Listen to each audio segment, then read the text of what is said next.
Mga Lodi, don't skip ads po tayo. Maraming salamat sa patuloy ninyong pagsuporta. Subaybayan natin ang kwento ng isang kabataang nangarap para sa kanyang mga mahal sa buhay. Mula sa pinakamahina tungo sa pinakamalakas. Alamin natin ang kwento ng kanyang buhay. Kabanata 281 hanggang Kabanata 290.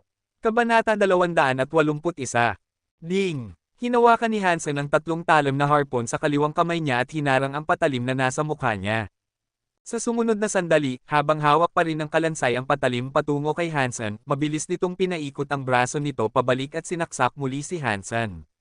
Ang biglaan ng pag-atake ay naglagay kay Hansen sa isang hindi magandang posisyon. Wala siyang oras para ibalik ang kanyang espada, o I-swing ang harpon. Whoosh! Ginamit ni Hansen ang Sparticle at gumawa ng isang mahalagang hakbang pag-iwas sa patalim ng isang hibla lang. Ang Phantom Ant Armor ay nasugatan pa rin ng dulo ng patalim at nag-iwan ng isang mababaw na marka. Nagulat si Hansen sa sobrang talas ng mga patalim. Bigla, ang isa pang patalim sa kamay ng kalansay ay dumating mula sa isa pang hindi kapani-paniwalang anggulo. Si Hansen ay isang dalubhasa rin sa mga maikling patalim tulad nito, ngunit hindi pa siya nakakakita ng sinuman na nagagamit ang mga sandatang ito sa isang napakagandang paraan. Ang mga galaw ng kalansay ay parang lahat ay mali. Hindi niya kailanman mahulaan ang susunod na galaw ng kalansay na nagparamdam sa kanya ng sobrang hindi komportable. Para itong isang music hero na nakakarinig ng isang kanta na may lahat ng maling tempo. Bukod pa rito, ang kalansay ay napakabilis. Ang mga pag-atake nito ay halos patuloy na halos nagpapidama kay Hansen ng desperasyon. Ang ganitong uri ng malapit na labanan ay nagpabigat sa brilyante na espada kaysa maging isang tulong. Wala man lang oras si Hansen para ibaba ang espada dahil nakasisilaw ang mga pag-atake ng kalansay. Ang footwork at kasanayan sa patalim ng kalansay ay naglagay kay Hansen sa isang malaking kawalan. Bigla, nasugatan siya sa dibdib. Kung hindi dahil sa sagradong dugo na baluti, si Hansen ay patay na ngayon. Dahil sa mga goosebumps sa buong katawan niya, tinawag ni Hansen si Meowth na naging isang itim na tigre at sumugod sa kalansay. Halos lumipad ang puting jade na kalansay sa lupa, lumayo sa tigre at sinaksak si Meowth gamit ang patalim nito. Bumalik si Meowth at kumagad sa kalansay na mabilis na binawi ang mga patalim at lumayo. Gamit ang likod nito patungo kay Meowth, pinaikot ng kalansay ang braso nito sa isang imposibleng anggulo at sinaksak ang tiyan ni Meowth.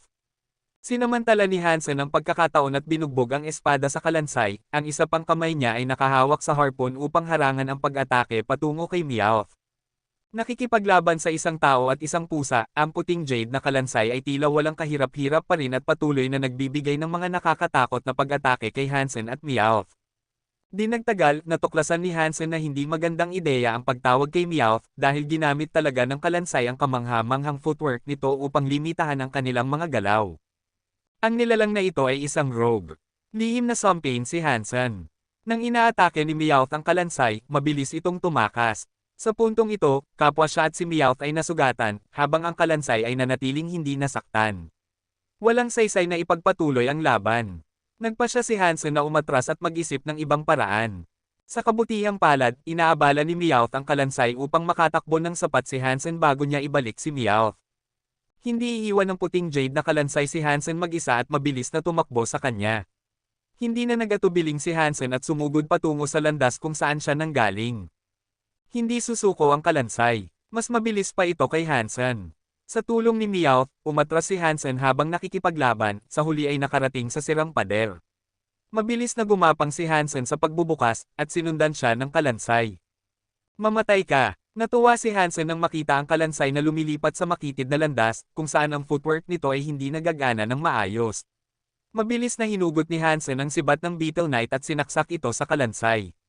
Sa isang maliit na espasyo, ang mas mahabang sandata ay mas mahusay kaysa sa mas maikli. Hindi maabot ng mga patalim ng kalansay si Hansen at wala nang matatagwan ang kalansay. Kailangan nitong i-cross ang mga patalim sa harap ng dibdib nito upang harangan ang papalapit na sibat. Gayunpaman, ang sibat ni Hansen ay may malakas na umiikot na puwersa, at nabigo ang kalansay na pigilan ito. Naisip ni Hansen na dapat ay nagtagumpay siya, ngunit mabilis na lumipad pabalik ang kalansay na parang multo, mas mabilis kaysa kay Hansen nang gumamit siya ng Sparticle. Tila medyo matalino ang kalansay. Alam nitong hindi siya makakatalo kay Hansen sa makitid na landas, hindi na nito sinubukang sundan siya, ngunit pinili nitong manatili at bantayan ang pader. Kailangang umalis si Hansen sa pugad. Kailangan niyang mag-isip ng paraan para maalis ang puting jade na kalansay na ito. Kung hindi, hindi niya kailanman mararating kung saan ang itlog. Damn! May isang malakas na sagradong dugo na nilalang sa pugad na ito. Medyo nagalit si Hansen. Tahimik siyang gumapang palabas ng pugad at pumatay ng isang primitive ghost-eyed bear para sa pagkain. Alam na kung saan nakatira ang mga ghost-eyed bear ay ang pasukan sa pugad, nais ni Hansen na panatilihing buhay ang sagradong dugo na ghost-eyed bear at ang mga mutant na ito bilang mga bantay aso upang maitaboy ang ibang tao. Naghanap si Hansen ng isang ligtas na lugar sa mga bundok at nagtipon ng ilang sanga upang gumawa ng apoy.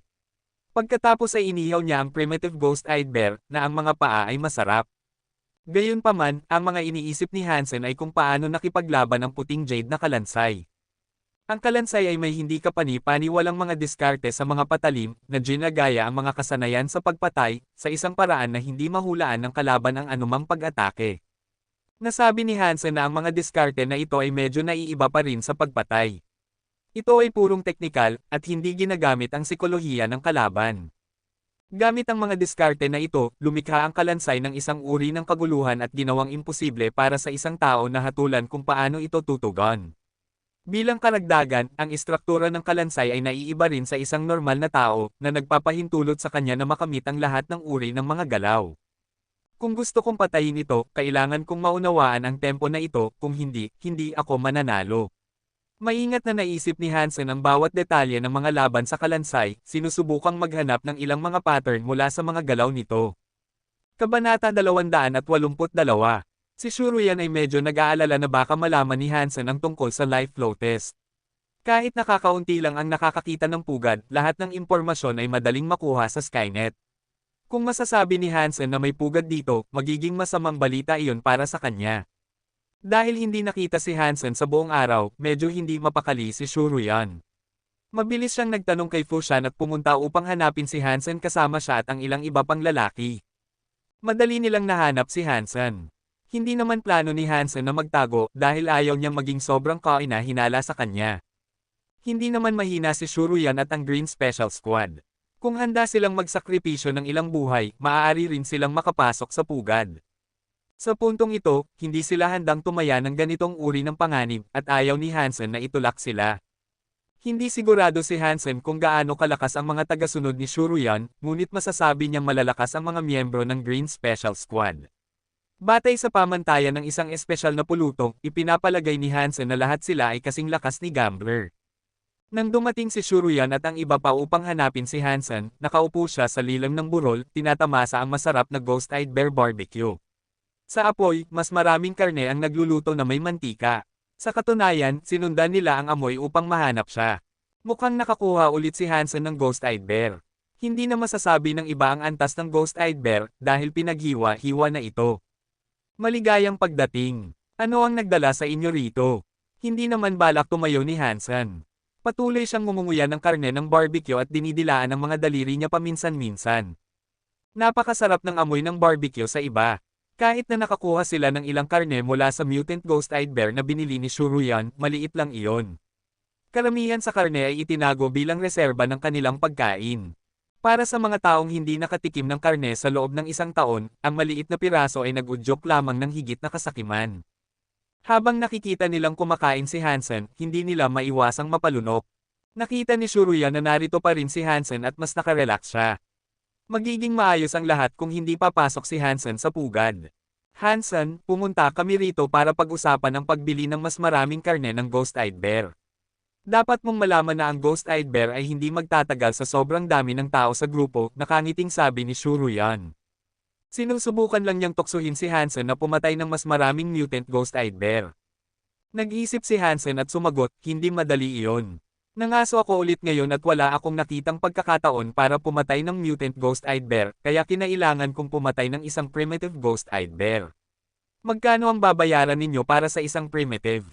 Hindi naman talaga kailangan ni Shuruyan ang karne, at ang isang primitive ghost-eyed bear ay walang silbi para sa kanya. Ngumiti siya at sinabi, lahat tayo ay nakasaksi sa iyong kakayahan. Napakadali para sa iyo na pumatay ng mutant ghost-eyed bear. Ngayon, huwag kang magpakumbaba. Oo, matagal na naming na-max out ang aming primitive geno points. Umaasa kami na makakuha ka ng ilang mutant ghost-eyed bear para sa amin, at babayaran ka namin ng maayos, sabi ng isa sa mga lalaking nagtatrabaho para kay Shuruyan. Nakangisi si Hansen sa loob, ngunit nagkunwari na walang alam, hindi naman sa ayaw kong kumita ng mas maraming beast souls. Hindi naman ganoon kadali patayin ng mutant ghost-eyed bear. Kung patuloy silang gumagalaw sa mga grupo, wala akong magagawa. Kahit ako ay kumakain ng primitive ghost-eyed bear. Kung kaya kong manghuli ng mutant, bakit ko kakainin ito? Naniniwala ang iba sa mga sinabi ni Hansen dahil hindi rin sila naniniwala na madaling patayin ang mga mutant na nilalang. Pagkatapos ng lahat, malakas ang ghost-eyed bear. Bilang isang hindi nag-evolve na tao, hindi naman maaaring ganoon kalakas si Hansen. Biglang ngumiti si Shuruyan at sinabi kay Hansen, kaya magkano ang gusto mo para sa isang primitive ghost-eyed bear? Parehong presyo, sabi ni Hansen, hindi man lang nag-iisip. Nagulat ang grupo ng mga tao at hindi naintindihan ang ibig sabihin ni Hansen. Tumingin si Shuruyan kay Hansen at nagtanong, Senador, hindi ba ang ibig mong sabihin ay gusto mo ng mutant beast soul para sa primitive ghost-eyed bear na ito? Tama, sabi ni Hansen, tumango. Walang katuturan iyon. Isang mutant ghost-eyed bear para sa isang mutant beast soul, kaya bakit ang isang primitive ghost-eyed bear ay nagkakahalaga rin ng isang mutant beast soul? Tanong ni Liu Ji. Plano ni Liu Ji na palitan ang isa sa kanyang hindi gaanong advanced na beast souls para sa isang primitive ghost-eyed bear para makakain siya ng mas mahusay. Sino ba ang nakakaalam na hihingi si Hansen ng mutant beast soul? Agad na nagprotesta ang mga nagtatrabaho para kay Shuruyan at gusto nilang makipagtawaran kay Hansen. Ipinilit ni Hansen ang presyo. Ang ibinebenta ko ay karne, kaya hindi mahalaga kung primitive o mutant ito. Parehong presyo, kunin mo o iwanan mo. Natrap ako dito at wala akong gamit sa inyong mga beast souls. Hanggat mapupuno ko ang aking sariling tiyan, mas gugustuhin kong hindi mag-take ng anumang panganib. Wala sa kanila ang gustong makipagpalit ng mutant beast soul para sa isang primitive ghost-eyed bear, kaya lahat sila ay kailangang bumalik sa yungib na walang dala. Hindi naman nag-aalala si Hansen tungkol doon. Tuwing tanghalian, pupunta siya sa windward side ng yungib at magsisimula ng barbecue, sinusubukang tuksuhin ang grupo. Sa simula, kaya pa nilang pigilan at kumakain lang sila ng mga piraso ng unang ghost-eyed bear na binili nila. Gayunpaman, nakakahumaling ang lasa ng karne. Matapos kumain ng karne, halos hindi na nila mapalunok ang mga halaman. Bukod pa rito, hindi nagtagal ang unang ghost-eyed bear na iyon. Habang naaamoy nila ang masarap na barbecue araw-araw, lahat sila ay gustong patayin si Hansen at kunin ang karne para sa kanilang sarili. Ginagawa iyon ni Hansen araw-araw upang mapanatili silang interesado at upang tiyakin kay Shuruyan na wala siyang ideya tungkol sa pagkakaroon ng pugad. Sa katunayan, papasok si Hansen sa pugad tuwing gabi upang labanan ang puting jade na kalansay. Gayunpaman, napakalakas ng puting jade na kalansay kaya hindi agad matanggal ni Hansen ito. Sa proseso ng pakikipaglaban sa kalansay, unti-unting naging pamilyar si Hansen sa mga kasanayan sa patalim nito sa footwork. Na-obsession siya sa paghahanap ng paraan upang talunin ang kalansay. Kabanata 283. Maingat na pinagmasdan ni Hansen ang footwork at kasanayan sa patalim ng puting jade na kalansay. Bukod sa mga galaw ng kalansay na hindi kayang gawin ng sinumang tao, ang footwork at kasanayan sa patalim nito ay kahanga-hanga. Parehong ang footwork at kasanayan sa patalim nito ay laging wala sa ayos. Kahit si Hansen, na mahusay sa paghuhula, ay hindi maunawaan kung paano gumagalaw at umaatake ang kalansay. Walang duda, ito ay isang espesyal na hanay ng mga kasanayan sa pagpatay, na gustong-gusto ni Hansen na tularan.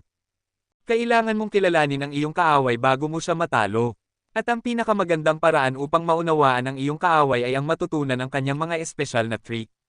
Bukod pa rito, ang trick ng kalansay ay magiging isang mahusay na karagdagan sa mga kasanayan sa pagpatay ni Hansen, kaya naman gustong mamuhunan ng maraming oras si Hansen sa pag-aaral nito. Kung makakamit niya ang trick na ito at makakalikha ng parehong kaguluhan, mas malamang na hindi makakabawi ang kanyang target.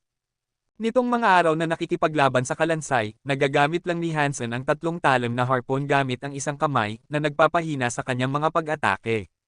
Sana mayroon akong sagradong dugo na patalim. Lihim na naisip ni Hansen. Mahusay ang kalansay sa malapit na labanan, kaya naman halos hindi magamit ni Hansen ang brilyante na espada o ang sibat ng Beetle Knight dahil ang mas mahabang mga sandata ay magiging mas mabigat kaysa sa tulong kapag nakikipaglaban sa kalansay. Sa puntong ito, ang problema ni Hansen ay hindi niya maiiwasan na makalapit sa kanya ang puting jade na kalansay. Mabilis na makakalapit sa kanya ang puting jade na kalansay gamit ang mga hindi maayos na galaw nito. Narito ang isang mutant beast soul. Nang-ahas ka bang tanggapin ang hamon ko? Kung manalo ka, maaari mong kunin ang beast soul at wala akong hihingin sa iyo. Gayunpaman, kung matalo ka, paano kung bigyan mo ako ng isang ghost-eyed bear ng libre? Isang binata ang lumapit kay Hansen na may mutant beast soul machete sa kamay. Sinulyapan siya ni Hansen. Kung tama ang alaala ni Hansen, ang pangalan ng binata ay Wang Junfeng, isa sa mga tauhan ni Shuruyan. Mukhang nagiging impatient na si Shuruyan at gusto niyang subukan ang aking tunay na kakayahan. Nang uuyam na ngumisi si Hansen at malamig na nagtanong, paano mo ako hahamunin? Hand-to-hand combat. Ang pagbagsak o pag-amin ng pagkatalo ay ituturing na pagkatalo, sagot ni Wang Junfeng. Kinulat ni Hansen ang kanyang mga labi at binigyan si Wang Junfeng ng isang mapanghamak na tingin.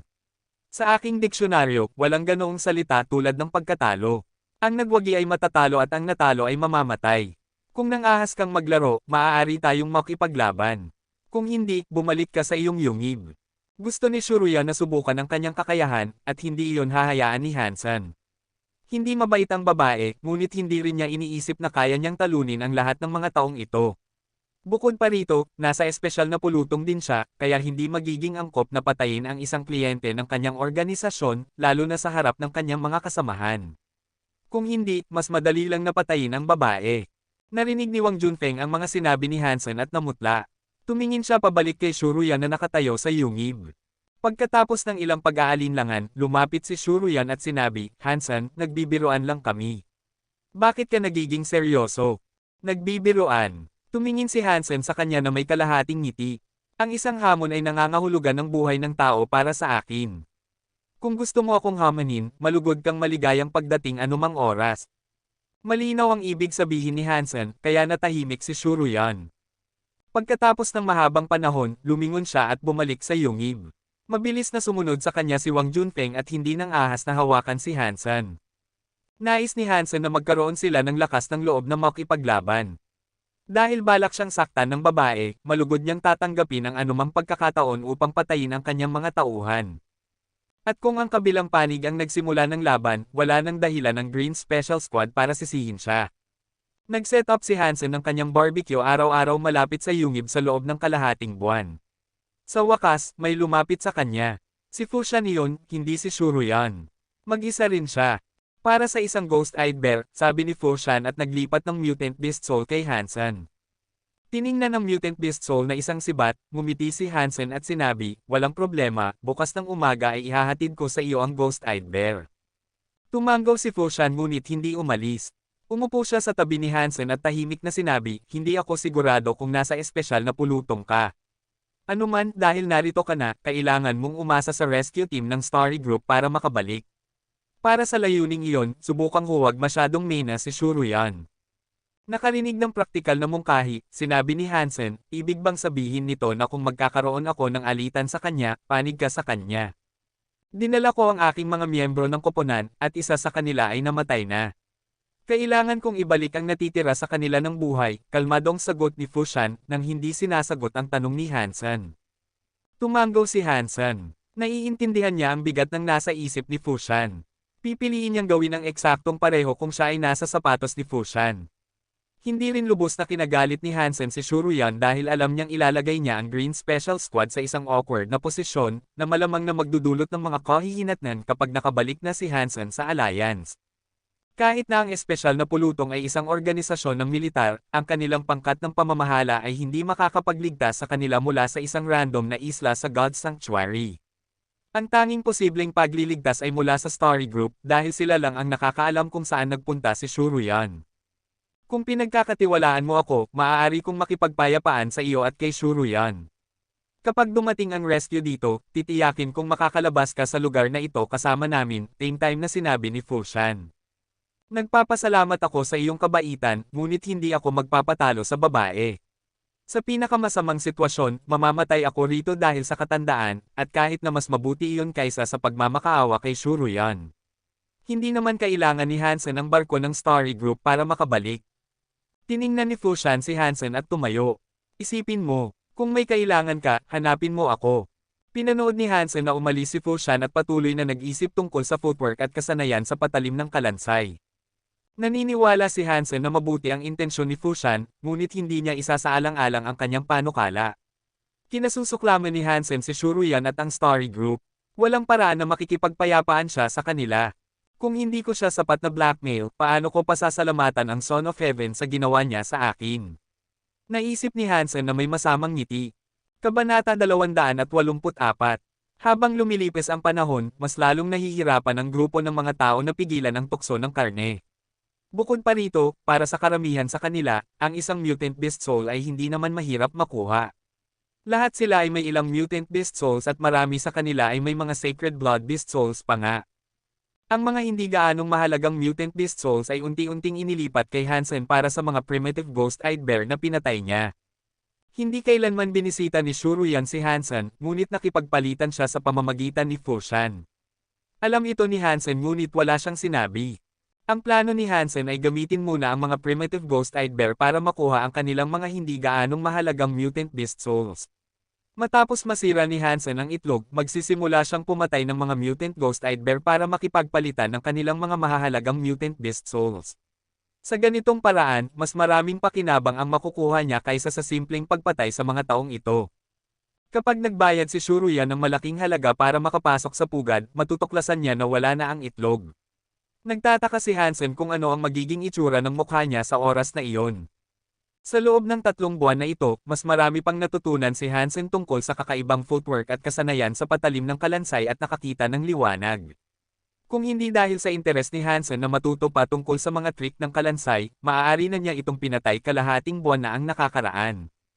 Sa oras na ito, lubos nang naintindihan ni Hansen ang lahat ng trick ng kalansay, oras na para patayin niya ang kalansay at basagin ang itlog. Sa dilim, muling palihim na pumasok si Hansen sa pugad at sinalubong ng mga pag-atake ng kalansay gaya ng dati. Iba sa nangyari noon, hindi na plano ni Hansen na umatras sa pagkakataong ito. Hawak niya ang kanyang 3 talim na harpon at kalmadong tumitig sa papalapit na kalansay. Alam na ngayon ni Hansen ang lahat tungkol sa footwork at kasanayan sa patalim ng kalansay. Nang halos maabot na siya ng patalim, bahagyang inilipat ni Hansen ang kanyang mga paa at sinaksak ang kanyang 3 talim na harpon mula sa isang imposibleng anggulo sa kalansay. Parehong si Hansen at ang kalansay ay may hindi mahuhulaan na estilo, ngunit ang pagkakaiba ay si Hansen ay may isang sandata lang, samantalang ang kalansay ay may 2. Gayunpaman, nasa bentahe pa rin si Hansen. Alam niya ang lahat tungkol sa puting jade na kalansay at parang kaya niyang kontrolin ang kalansay. Bigla, nagkaroon ng epiphany si Hansen. Ang tila hindi maayos na footwork at kasanayan sa patalim ay may kakaibang ayos pala.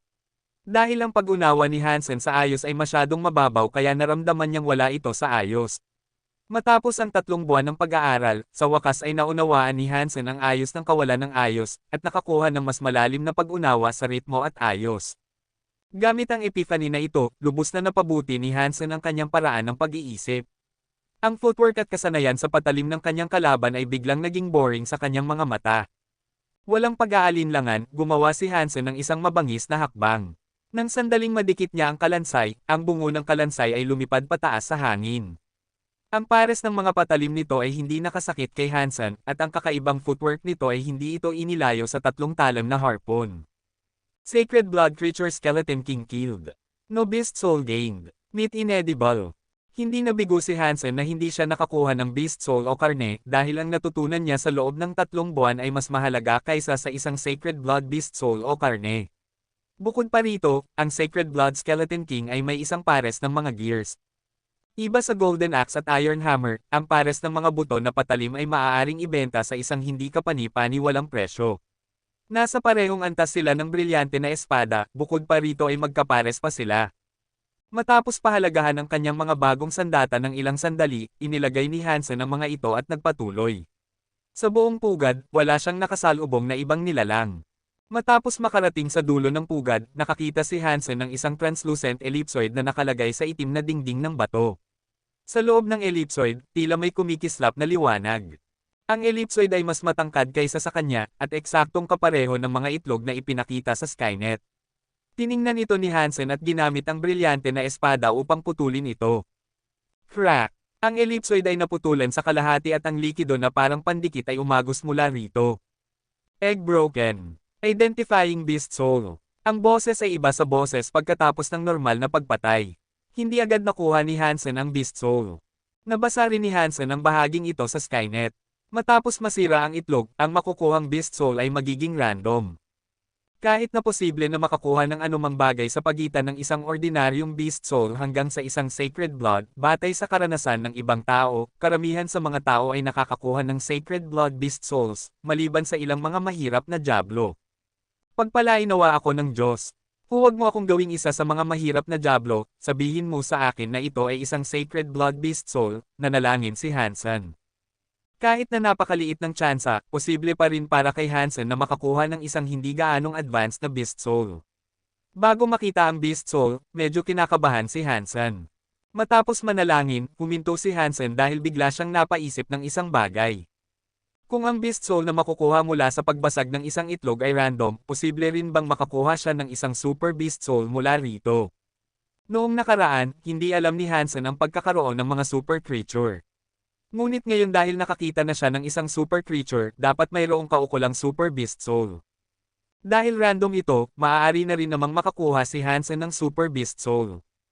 Diyos, kalimutan mo na ang panalangin ko kanina. Gawin natin ulit, bigyan mo ako ng Super Beast Soul. Ito ang maaaring maging unang Super Beast Soul na nakuha sa kasaysayan ng tao.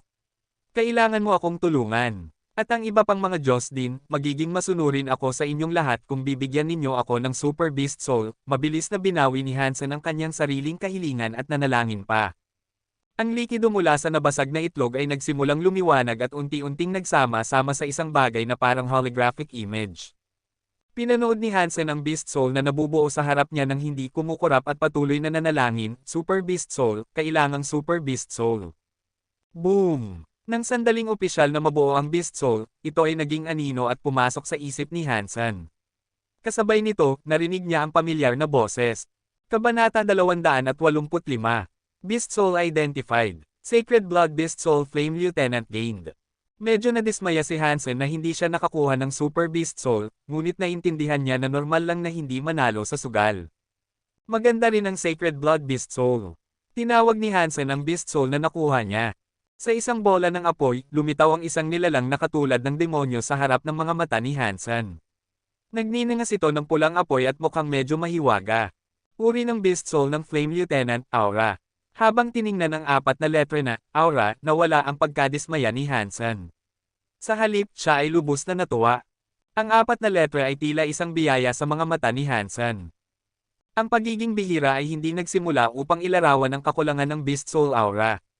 Kahit ang isang Mutant Beast Soul Aura ay maaaring ibenta sa isang hindi kapani-paniwalang presyo. At hindi lang ito nangyari sa First God Sanctuary. Kahit sa Second God Sanctuary, ang magandang Beast Soul Aura, kahit ang isang mutant, ay magiging highly popular, sa kabila ng katotohanan na karamihan sa mga Sacred Blood Beast Souls mula sa First God Sanctuary ay magiging walang silbi roon. Basta't may aura, lahat ng Beast Soul sa paligid nito ay mapapalakas. Ayon kay Hansen, ang Son of Heaven ay may Mutant Beast Soul Aura. Kapag tinawag niya ang Beast Soul Aura, maaari nitong mapabuti ang kakayahan ng lahat ng Beast Soul sa loob ng 30 talampakan ng 20%. Ang mga sandatang Beast Soul ay magiging mas matalas. Ang mga armor at shield ay magiging mas matibay. At maging ang shape-shifting Beast Souls ay magdadala ng higit na lakas sa mga gumagamit nito. Para sa isang koponan, ang Beast Soul Aura ay tiyak na isang pangunahing lakas.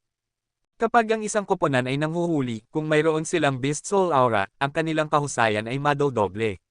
Dahil ang Beast Soul Aura ay makakapagbigay ng lakas sa lahat ng Beast Soul sa loob ng tiyak na saklaw, kung mayroong ilang Beast Soul Aura sa parehong koponan, ang pagpapalakas ay magiging napakalaki.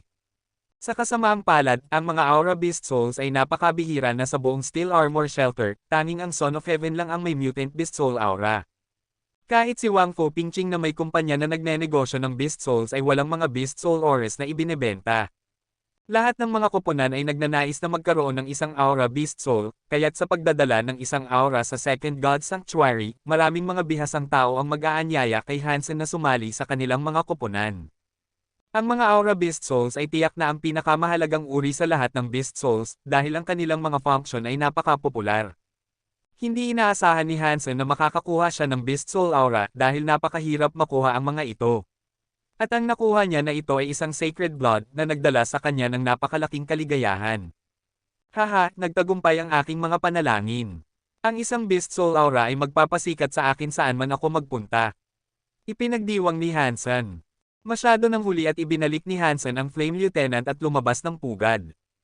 Bagamat nakakuha na siya ng magagandang bagay, hindi nakalimutan ni Hansen na i-blackmail si Shuruyan. Dahil walang natira sa pugad, maaari na ngayong patayin ni Hansen ang mga mutant Ghost-Eyed Bear at ibenta ang mga ito kay Shuruyan. Ngunit hindi hihingi ni Hansen na siya mismo ang maghanap sa kanya. Sa halip, ipinaalam niya kay Fushan ang kanyang intensyon na manghuli ng mga mutant Ghost-Eyed Bear at ang kanyang pag-aalala na maaaring hindi interesado si Shuruyan sa mga ito.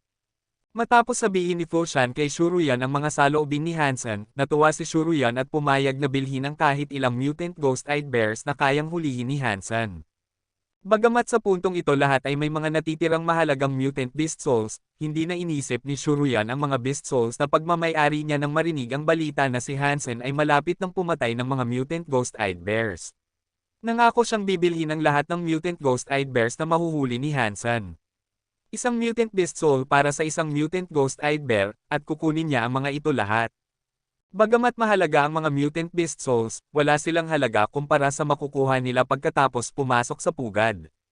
Kaya, ang kanyang prioridad ay ang mapatay ni Hansen ang pinakamaraming mutant Ghost-Eyed Bears na posible. Bilang karagdagan, mayroon ding sariling isip si Shuruyan. Dahil si Hansen ay nakulong na sa isla, kapag dumating ang rescue team ng Starry Group, kailangan niyang sumakay sa kanilang barko upang umalis sa Windend Island.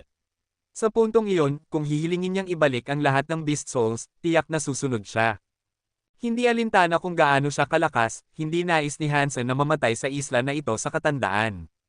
Wala pang ideya si Shuruyan na hindi kailanman umaasa si Hansen sa Starry Group.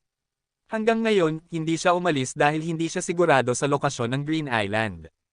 Kapag dumating ang barko ng Starry Group dito, hindi na niya kailangang sumakay.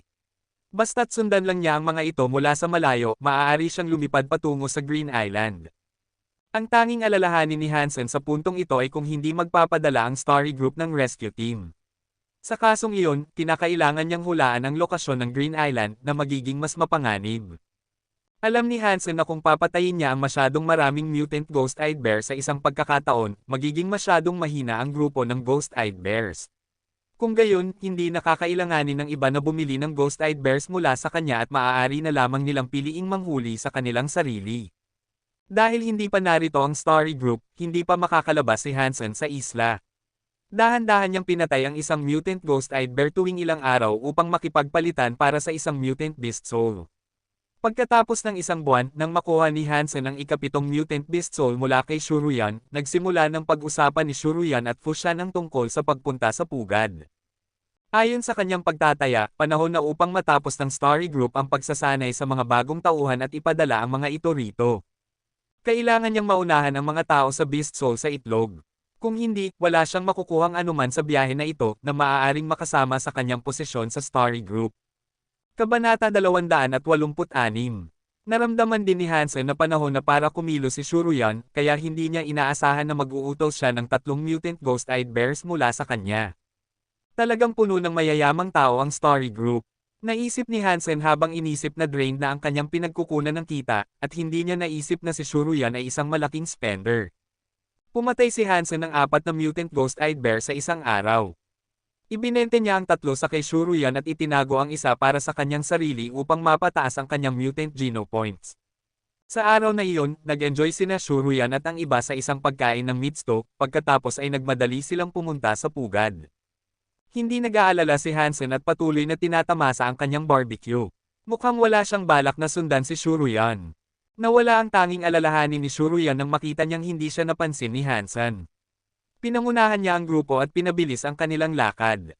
Sa mga bundok na bumubuo sa Life Flotes, walang tunay na landas na madaanan. Kinailangan nilang umakyat sa mga bato upang makadaan sa maraming lugar. Sa maraming lugar kung saan may mga landas, napakadelikado ring dumaan.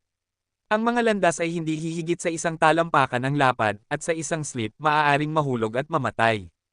Dahil hindi kayang gawin ng mga tao ang mga bagay na kayang gawin ng Ghost-Eyed Bear.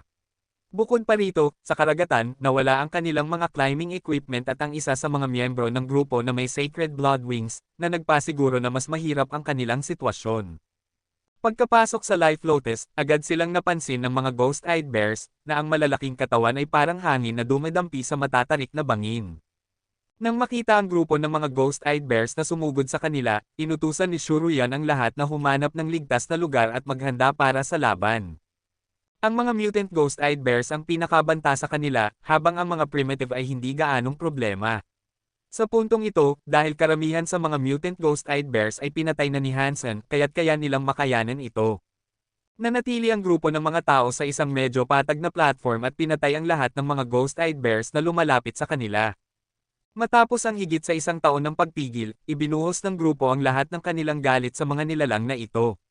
Sa isang matinis na ungol mula sa Sacred Blood Ghost-eyed Bear King, agad na umatras ang lahat ng Ghost-eyed Bears patungo sa mas mataas na bundok na iniiwan ng grupo ng mga tao na nag-iisa. Nagpatuloy ang grupo sa paglalakad at pinatay ang lahat ng Ghost-eyed Bears na nakita nila.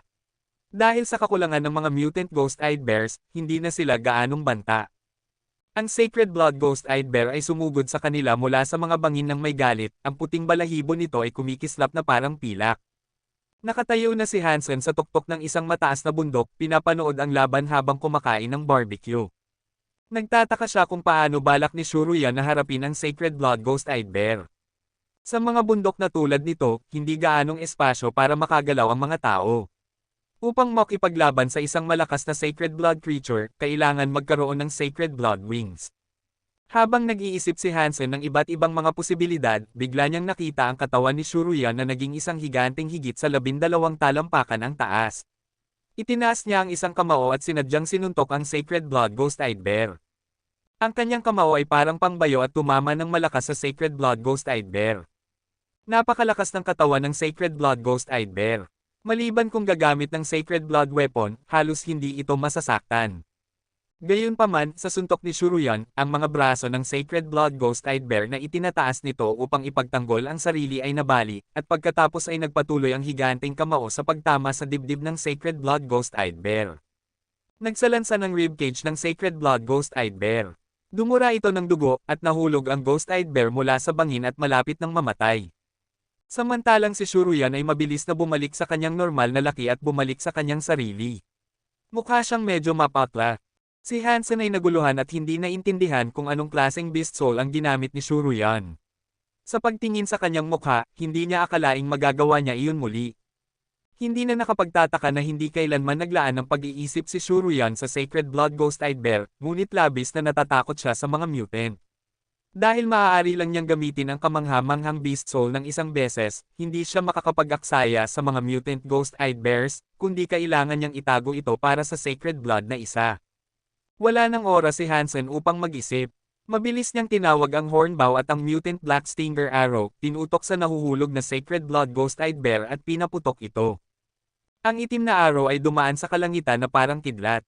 Para bang may GPS device ito, tumagos ito sa ulo ng Ghost-eyed Bear sa pamamagitan ng bukas na bibig nito. Nang si Shuruyan, na perpektong nagamit ang kapangyarihan ng Beast Soul, ay lihim na nagdiriwang, bigla siyang nabulabog ng arrow na biglang lumitaw. Mabilis niyang tiningnan ang direksyon kung saan galing ang arrow at nakita si Hansen sa tuktok ng bundok na may hawak na pana. Bang! Sa ilalim ng bangin, nahulog sa lupa ang Sacred Blood Ghost-eyed Bear. Pinanood ni Shuruyan si Hansen na para bang ang mga mata niya ay halos nag-aapoy.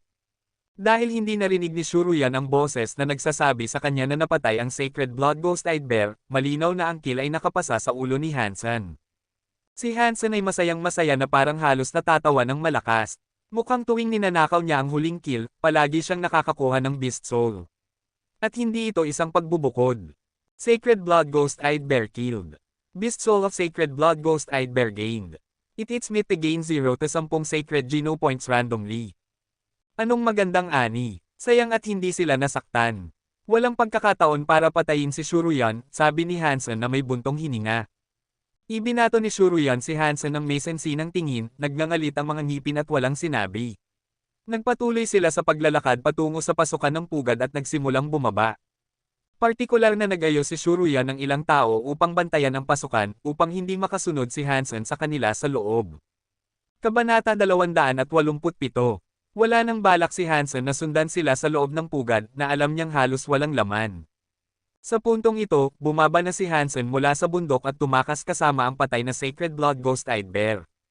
Habang nagmamadali patungo sa pugad, walang oras ang grupo ng mga tao upang isipin si Hansen.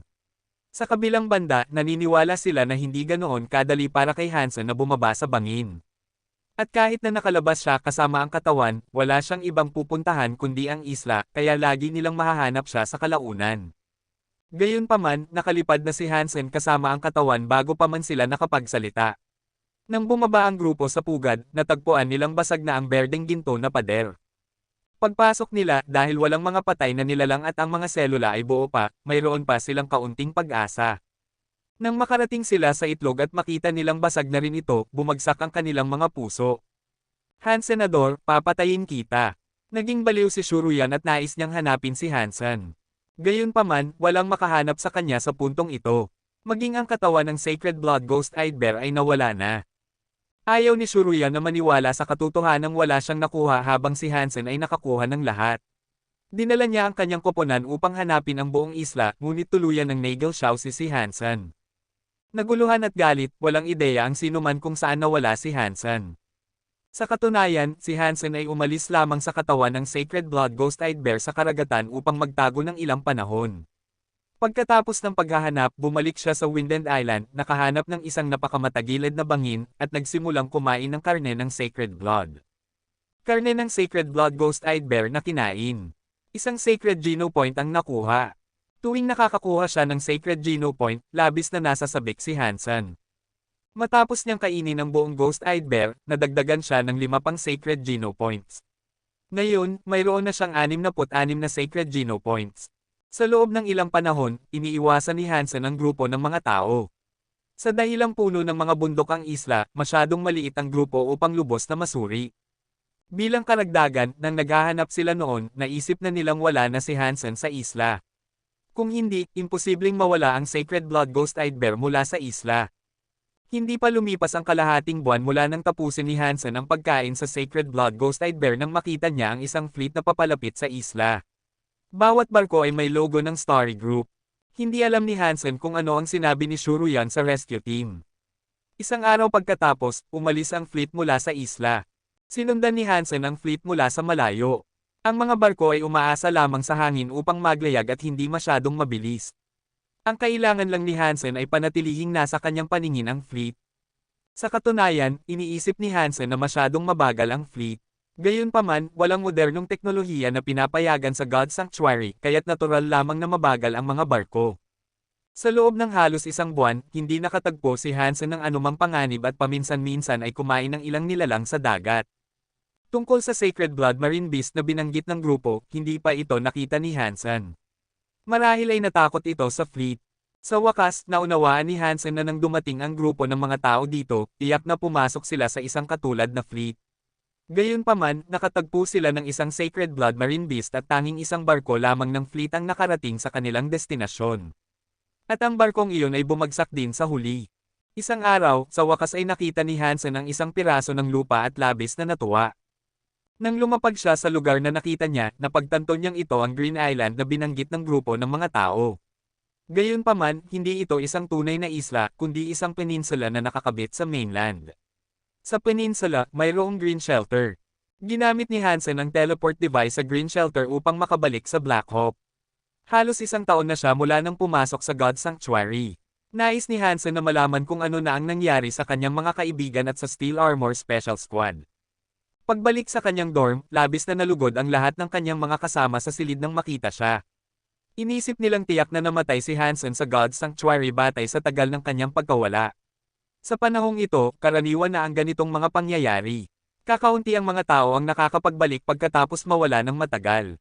Lahat ng mga kasama ni Hansen ay mga sophomore at malapit ng maging juniors. Gayunpaman, kailangan ni Hansen na dumaan sa makeup assessment, ang marka nito ang magtatakda kung siya ay makakapagpatuloy sa Black Hawk. Maraming mga naunang halimbawa na tulad nito, kaya't mayroong isang patakaran na basta't pumasa ang mga nagbalik na estudyante sa assessment, papayagan silang ipagpatuloy ang kanilang pag-aaral. Kung hindi sila makapasa, sila ay papaalisin. Hindi nag-aalala si Hansen tungkol sa assessment.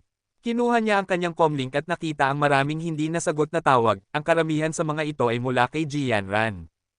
Marami ring tawag mula sa kanyang ina, si Zhang Danfeng, Qin Zuan, Yang Manli, Tang Shanliu, Wang Mengmeng, Wang Fu Pingqing, Lin Beifeng at Ku Lili ay tumawag din sa kanya. Unang tinawagan ni Hansen ang numero ng kanyang ina, at agad na nakipag-ugnayan ang tawag. Bagamat hindi alam ni Luo Sulan na nawala si Hansen sa God Sanctuary, nag-aalala siya dahil matagal na siyang hindi tumatawag. Hindi binanggit ni Hansen ang tungkol sa kanyang pakikipagsapalaran, kundi sinabi sa kanyang ina na abala siya sa kanyang pag-aaral. Mas gugustuhin pa niyang marinig ang mga reklamo ng kanyang ina kaysa mag-alala ito. Matapos makipag-chat sa kanyang ina ng matagal, sinubukan ni Hansen na tawagan si Jianran. Kahit na alam niyang malamang ay hindi ito makakabuti, nagpasya pa rin siyang subukan. Totoo nga, na-discontinue ang kanyang serbisyo. Sinabi na ng kanyang mga kasama sa silid na umalis si Jianran sa Blackhawk upang mag-internship. Sinasabi nilang siya ay nagsisilbi sa isang interstellar warship. Pagkatapos makapasok, kailangan gumamit ng espesyal na comlink at hindi makakagamit ng ordinaryong telepono. Kaya't walang paraan si Hansen upang maabot ang kanyang girlfriend. Sinabi rin ng kanyang mga kasama na labis na pumayat si Jianran mula nang mawala si Hansen. Siya rin ay naging napaka-silent. Bukod sa pag-aaral na parang walang bukas, bihira siyang dumalo sa anumang aktibidad ng Hand of God Society. Ilang buwan na ang nakalipas, umalis siya sa Blackhawk para sa internship sa warship. Naramdaman ni Hansen ang guilt, ngunit wala siyang magawa. Tumawag siya pabalik upang tawagan ang lahat ng tumawag sa kanya at sinabi sa kanila na siya ay ligtas. Pumunta si Ku Lili sa warship kasama si Jianran, kaya't hindi rin siya makontak. Ang numero ni Qin Zuan ay nasa serbisyo pa, ngunit walang sumasagot. Inisip ni Hansen na tiyak na nasa Second God Sanctuary siya. Kabanata 288. Naisip ni Hansen na dahil matagal na siyang nawala, tiyak na may bagong itinalagang pinuno ng espesyal na pulutong sa kanyang halip. Sa katunayan, may mga patakaran tungkol dito. Ngunit hindi niya inaasahan na siya pa rin ang may hawak ng posisyon, at si Yang Manli ang nag-asikaso sa lahat ng negosyo ng espesyal na pulutong. Nagulat si Hansen. Sa ganitong sitwasyon, maaari sanang umakyat si Yang Manli bilang kanyang deputy at palitan siya. Gayunpaman, pinili niyang iwan ang posisyon para sa kanya. Matapos makipag-usap sa ibang mga miyembro ng espesyal na pulutong, nalaman ni Hansen na gusto ng pamunuan na si Yang Manli ang pumalit sa kanya, ngunit tumanggi si Yang Manli. Nagulat si Hansen sa natuklasan na ito. Alam niyang palaging nais ni Yang Manli na maging pinuno ng espesyal na pulutong at hindi niya maisip na isusuko niya ang ganitong magandang pagkakataon. Tinawagan niya ang numero ni Yang Manli at nais sanang pasalamatan siya. Gayunpaman, sinabi ni Yang Manli sa kanya ang nangyari sa espesyal na pulutong sa taong ito nang walang personal na tono at hindi siya binigyan ng pagkakataon. Sa katunayan, hindi maganda ang kanilang relasyon, at nahirapan si Hansen na magsabi ng maganda. Bagamat hindi masyadong pinahahalagahan ni Hansen ang posisyon, kailangan pa rin niyang pasalamatan si Yang Manli sa pagtulong sa kanya. Kuya, bakit hindi mo ako sinabihan ng bumalik ka? Tawag ni Wang Fu Pingqing kay Hansen. Dahil natatakot ako, sagot ni Hansen na may ngiti. Naka-blackmail siya kay Shuruyan sa pinakamasamang paraan at syempre, nakagalit siya sa Story Group. Si Wang Fu Pingqing ay pinsan ni Son of Heaven, kaya hindi sigurado si Hansen kung dapat ba siyang tumawag sa kanya. Ang Ares Martial Hall ay palaging nagnenegosyo sa iba't ibang shelter. Kaya, walang sino man ang mas nakakaalam kung paano bumalik sa Steel Armor Shelter mula sa Green Shelter kaysa kay Wang Fu Pingqing. Nais ni Hansen na makuha ang impormasyon mula kay Wang Fu Pingqing kung paano bumalik sa Steel Armor Shelter. Kung hindi, hindi niya matitikman ang sacred blood creature na kanyang pinapakain. Haha, paano mo nagawa ang mag-blackmail kay Shuruyan ng ganyan dahil natatakot ka? Kung ang pinsan kong si Son of Heaven ay nasa Steel Armor Shelter pa, irerekomendo ko sa iyo na huwag nang bumalik. Gayunpaman, siya ay nag-evolve at pumunta sa Second God Sanctuary, at wala ka ng pagkakataon na makita siya roon, tila natutunan na ni Wang Fu Pingqing kung ano ang ginawa ni Hansen sa Windend Island. At siya ay medyo nagulat. Si Son of Heaven ay nag-evolve. Naguluhan si Hansen. Ngunit may katwiran iyon, dahil halos pareho ang bilang ng Geno points ni Son of Heaven kay Qin Zuan, at panahon na upang siya ay mag-evolve. Gusto mo bang bumalik mula sa Green Shelter? Seryosong tanong ni Wang Fu Pingqing. Siyempre, gusto ko. Mayroon ka bang magandang ideya? Hindi inaasahan ni Hansen na siya ang unang nagdala ng paksang ito. Siyempre, gayunpaman, maaaring maging napakamahal ito, ngumiti si Wang Fu Pingqing. Magkano? Marami nang na-blackmail na mutant beast soul si Hansen mula kay Shuruyan at nakakuha ng maraming ibang bagay. Sa puntong ito, kaya na niyang gumastos ng kaunting pera. Kung ibang tao, hindi ko gagawin ang ganitong abala kahit gaano pa man ako kumita. Gayunpaman, sa iyong kaso, basta't willing kang maging miyembro ng Ares Martial Hall, sisiguraduhin kung makabalik ka ng ligtas. Komendat si Wang Fu Pingching kay Hansen. Pakiusap, sabihin mo muna ang presyo, nagkunot ang noo ni Hansen. Ayaw niyang ma-regulate. Bukod dito, mula nang makita ang super creature na Golden Growler, nagbago na ang pananaw ni Hansen. Sa ngayon, ang layunin niya ay manghuli ng mga super creatures at makakuha ng super Geno points. Ang pagiging bahagi ng isang organisasyon ay magsisilbing hadlang lamang sa kanya. Papaano ang Sacred Blood Beast Soul na nakuha mo mula sa pugad? Medyo nakabawi si Wang Fu Pingching. Masyadong mataas ang presyo na ito, hindi ba? Nagkunot ang noo ni Hansen. Alam mo na mula sa Green Shelter patungo sa Steel Armor Shelter, kailangan mong dumaan ng higit sa 5 iba pang shelter. Ang biyahe ay magiging napakamapanganib. Kailangan kong ipadala ang aming mga tao sa bawat shelter upang dalhin ka pabalik ng ligtas. Ang mga hirap at gastos ay lampas sa iyong imahinasyon. Kung hindi dahil sa iyo, hindi ko ito gagawin kahit para sa 2 Sacred Blood Beast Souls, seryosong sinabi ni Wang Fu Pingching. Papaano kung bigyan mo ako ng mapa, at maaari akong maglakbay ng mag-isa, nag-isip si Hansen at nagmungkahi. Kung walang sino man na magbibigay ng daan, maaari kang makatagpo ng mga problema ng madali. Isipin mong mabuti bago ka pumili ng ganito, nagbigay ng payo si Wang Fu Pingching. Okay lang. Kailangan ko lang ng mapa, iginiit ni Hansen. Walang paraan para ibigay niya ang Sacred Blood Beast Soul. Gayunpaman, ang mapa na hindi gaanong detalyado ay isang trade secret. Gumamit si Hansen ng 5 Mutant Beast Souls upang bilhin ang lahat ng impormasyon at mapa mula kay Wang Fu Pingching. Nag-teleport si Hansen sa God Sanctuary, ginawa ang kasunduan sa mga tao ni Wang Fu Pingching sa Green Shelter, at nakuha ang lahat ng materyales at mapa. Gayunpaman, hindi agad umalis si Hansen patungo sa Steel Armor Shelter. Kailangan muna niyang dumaan sa make-up assessment sa Black Hawk. Kung pumasok siya sa God Sanctuary at gumugol ng maraming oras doon muli, maaari siyang tuluyan ng ma-expel. Ang make-up assessment ay naging maayos para kay Hansen. Hindi siya masyadong mahusay sa ilang mga theoretical courses, ngunit ang kanyang kabuoang marka ay nakatugon pa rin sa mga kinakailangan. Napanalunan din ni Hansen ang maraming tagumpay para sa paaralan dati, kaya't matagumpay siyang naging sophomore at mabilis na makakapag-junior.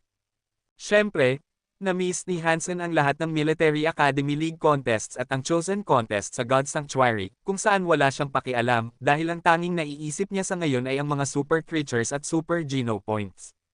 Ang ibang bagay ay walang gaanong kahulugan sa kanya. Gayunpaman, imposibleng patayin ang isang super creature gamit lamang ang mga Sacred Blood Beast Souls. Gayon din, mahirap patayin ang isang Sacred Blood creature gamit lamang ang mga Mutant Beast Souls. Ang mga Sacred Blood Beast Souls ay may kaunting banta sa isang super creature. Ginamit ni Hansen ang lahat ng nakuha niya at hindi man lang niya nasaktan ang isang baby Golden Growler, lalo na ang isang adult super creature.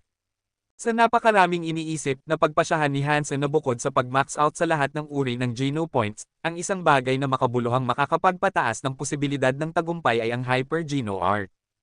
Tanging ang pinakamalakas na Hyper Geno Art ang makakapagdulot ng breakthrough at papayagan siyang manghuli ng mga super creatures.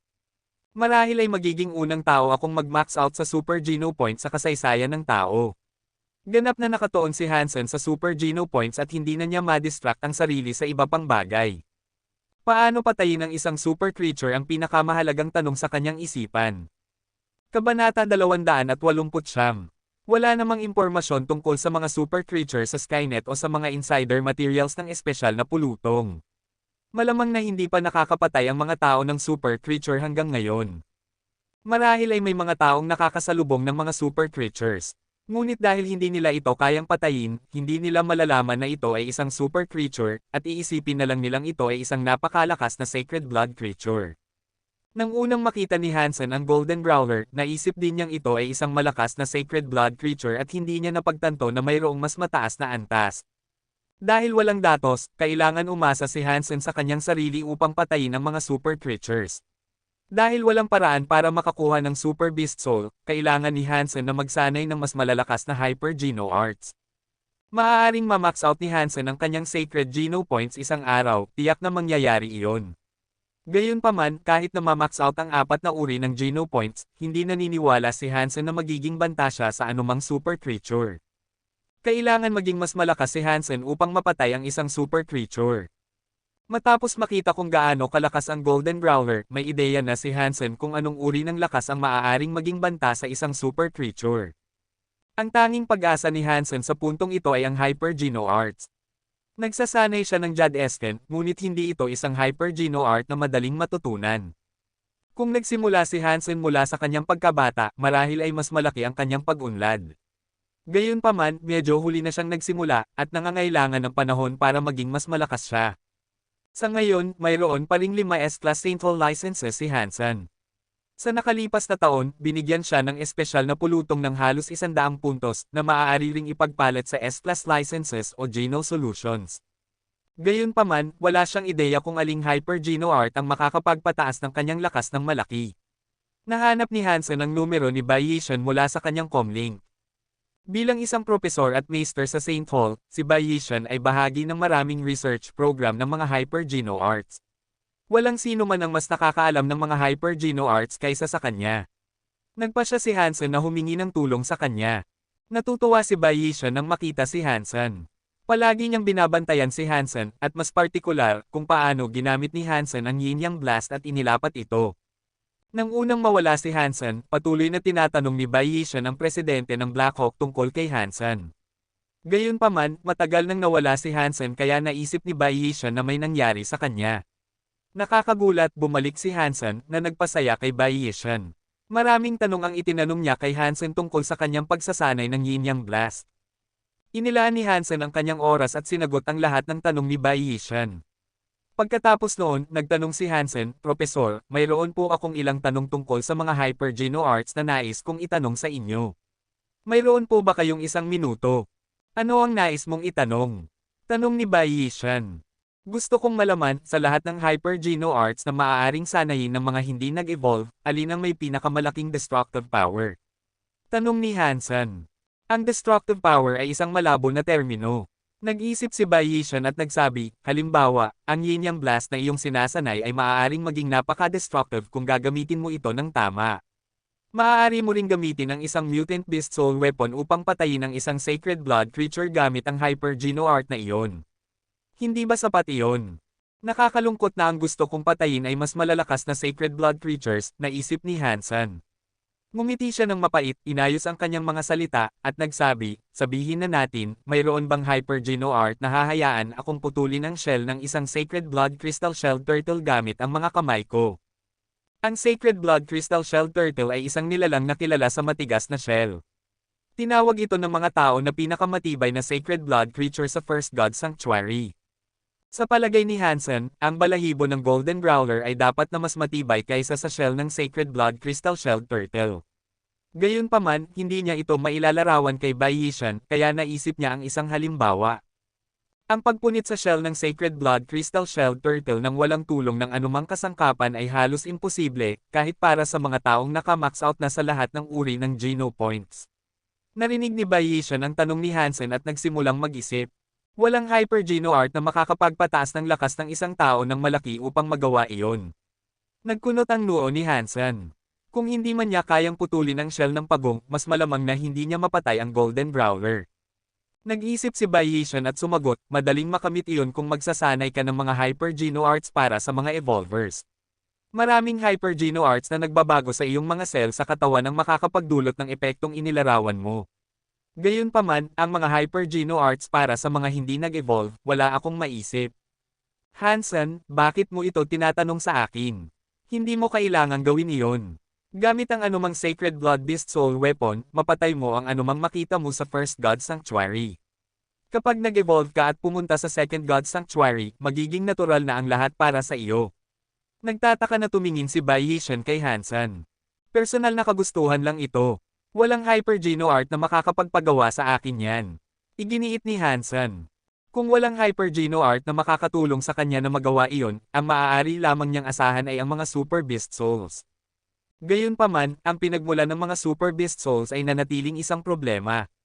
Ang tanging maisip ni Hansen ay ang pugad, at hindi rin siya sigurado kung may mga Super Beast Souls sa mga itlog.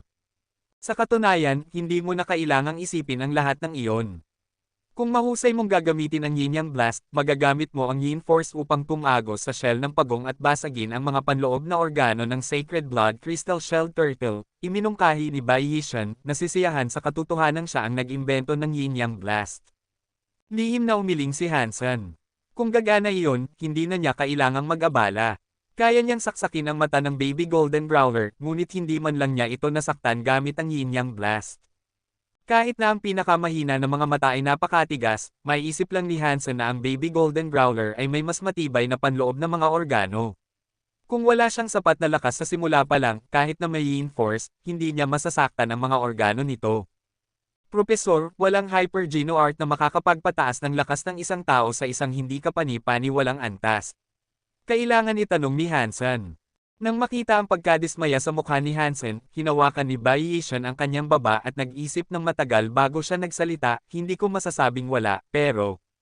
Kabanata 290. Tumigil si Bai Yishan at hindi na nagpatuloy. Samantala, si Hansen ay lubos na natuwa. Akala niya ay wala ng pag-asa at hindi niya inaasahan na makakatanggap ng positibong sagot. Mabilis niyang tinanong si Bai Yishan, Propesor, mayroon po ba kayong Hyper Geno Art na nasa isip? Nag-alinlangan si Bai Yishan at pagkatapos ay nagpatuloy, hindi ito eksaktong Hyper Geno Art. Alam mo na ang mga Hyper Geno Arts ay nagmula sa sinaunang martial arts. Mahigit 20 taon na ang nakalipas, isang incomplete na bersyon ng Heresy Sutra, ang natuklasan. Dahil incomplete ito, karamihan sa mga sinaunang martial arts na naitala sa aklat ay hindi na angkop para sa pagsasanay. Tanging ang sinaunang martial art na tinatawag na Heresy Mantra, ang medyo kompleto. Kung maisasanay mo ang sinaunang martial art na ito sa isang tiyak na antas, madali para sa iyo na basagin ang ginto gamit ang iyong mga kamay. Nasa S-class section ba ng Saint Hall ang Heresy Mantra? Excited na tanong ni Hansen. Umiling si Bai Yishan at nagsabi, bagamat maraming autoritatibong propesor ang nagsagawa ng pananaliksik tungkol sa Heresy Mantra at nais itong baguhin sa isang Hyper Geno Art, natuklasan nila ang mga problema nito pagkatapos ng maraming eksperimento. Kaya, ang Heresy Mantra ay hindi gaanong makapangyarihan gaya ng inaakala nila. Tanong ni Hansen. Sumagot si Bai Yishan, hindi naman. Pagkatapos magsanay ng Heresy Mantra, naranasan ng mga voluntaryo ang hindi kapani-paniwalang pagpapabuti sa kanilang pangangatawan. Gayunpaman, nakaranas din sila ng kakaiba. Kakaiba, tumingin si Hansen kay Bai Yishan. Nag-isip si Bai Yishan at inayos ang kanyang mga salita, kaya, bawat voluntaryo na sumubok na magsanay ng Heresy Mantra ay magkakaroon ng napakagandang gana. Matapos marinig ang sagot ni Bai Yishan, naguluhan si Hansen. Akala niya ay isang malubhang problema iyon at hindi niya inaasahan na kasing simple lang ito ng napakagandang gana. Alam ni Bai Yishan ang iniisip ni Hansen mula sa kanyang itsura. Seryoso niyang sinabi, marahil ay hindi mo maisip kung ano ang pakiramdam ng magkaroon ng napakagandang gana.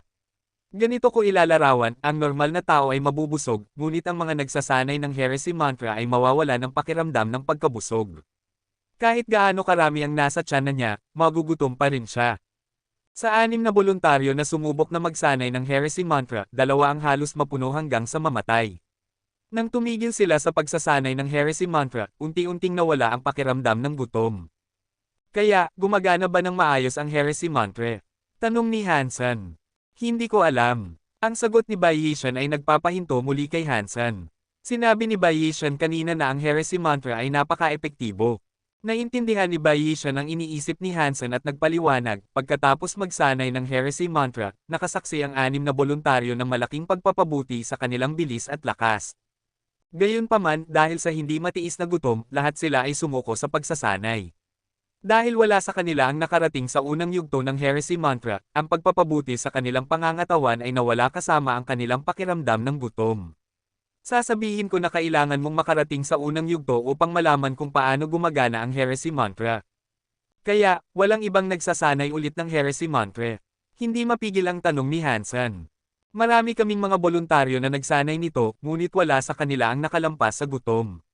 Walang nakatiis para matapos ang unang yugto, sabi ni Bai Yishan. Ilang yugto ang mayroon sa Heresy Mantra. Nagsimulang maging interesado si Hansen sa Heresy Mantra. Dahil walang panganib pagkatapos sumuko, gusto niyang subukan ang kanyang kapalaran. Pagkatapos ng lahat, ito lamang ang naisip ni Bai Yishan matapos marinig ang kanyang mga pangangailangan. Kailangang makita ni Hansen kung paano ito gumagana. May apat na yugto, pagpapanatili ng vital energy, pagtingin sa mirage, longevity, at immortality. Ang mga voluntaryo ay hindi man lang nakarating sa unang yugto ng pagpapanatili ng vital energy. Iyon ang dahilan kung bakit hindi pa na-adapt ang Heresy Mantra sa isang Hyper Geno Art. Propesor, ayos lang ba kung susubukan kong magsanay ng Heresy Mantra? Maaari po kitang bigyan ng S-Class license para dito. Nagpasya si Hansen na subukan ito dahil may pag-asa. Upang mapatay ang mga super creatures, hindi sasabihin ni Hansen na hindi. Hindi na kailangan ang license. Dahil ang Heresy Mantra ay hindi pa nakalista bilang isang Hyper Geno Art, hindi ito ibinebenta. Kung interesado ka talaga, maaari akong mag-apply para sa isang volunteer opportunity para sa iyo. Maaari kang magsanay ng Heresy Mantra, ngunit kailangan mong magbigay ng ilang datos sa Saint Hall, sabi ni Bai Yishan. Maraming salamat po. Gusto ko po iyon. Pagkatapos ay tinanong ni Hansen si Bai Yishan ng higit pang mga tanong tungkol sa mga Hyper Geno Arts. Wala nang maisip si Bai Yishan na Hyper Geno Art na makakatugon sa mga hinihingi ni Hansen. Kahit ang advanced na atomic fission ay hindi kinakailangang magpahintulot sa isang tao na putulin ang shell ng pagunggamit ang mga kamay. At iyon ay isang Hyper Geno Art na tumatagal ng 1 hanggang 2 dekada upang makarating kahit saan. Ang Heresy Mantra ay naiiba. Ayon kay Bai Yishan, kung hindi sumuko ang mga voluntaryo, maaari silang makarating sa unang yugto sa loob ng halos 3 buwan. Pagkatapos ay tinanong ni Hansen si Bai Yishan tungkol sa ibang mga Hyper Geno Arts na makakapagpapabuti sa kanyang fitness sa pangkalahatan. Kapag nakikipaglaban sa mga super creatures, hindi lamang kailangan ni Hansen na maging malakas kundi kailangan din niyang maging sapat na mabilis upang umiwas sa mga pag-atake ng super creatures. Matapos makipag-usap kay Bai Yishan ng ilang oras, sa wakas ay binaba ni Hansen ang telepono. Nag-apply si Bai Yishan para sa volunteer quota ni Hansen, habang pumunta si Hansen sa opisina ng Academic Affairs para sa ilang mga papeles. Kailangan niya ng sapat na oras upang maglakbay mula sa Green Shelter patungo sa Steel Armor Shelter, kaya kailangan niyang mamiss ang ilang mga aktibidad sa campus kabilang ang mga archery competition at isang serye ng mga pagsusulit at eksaminasyon. Sa kabutihang palad, ang Blackhawk ay may mga kaugnay na regulasyon sa bagay na ito. Matapos magbigay si Hansen ng sapat na patunay, inaprubahan ng paaralan ang kanyang aplikasyon. Plano ni Hansen na umalis sa Green Shelter kapag nakuha na niya ang Heresy Mantra. Plano niyang sanayin ito sa daan dahil hindi ito isang mapanganib na sanayin maliban sa paglikha ng pakiramdam ng gutom. Sa pinakamasamang sitwasyon, maaari lang siyang sumuko sa pagsasanay na hindi magdudulot sa kanya ng anumang pinsala.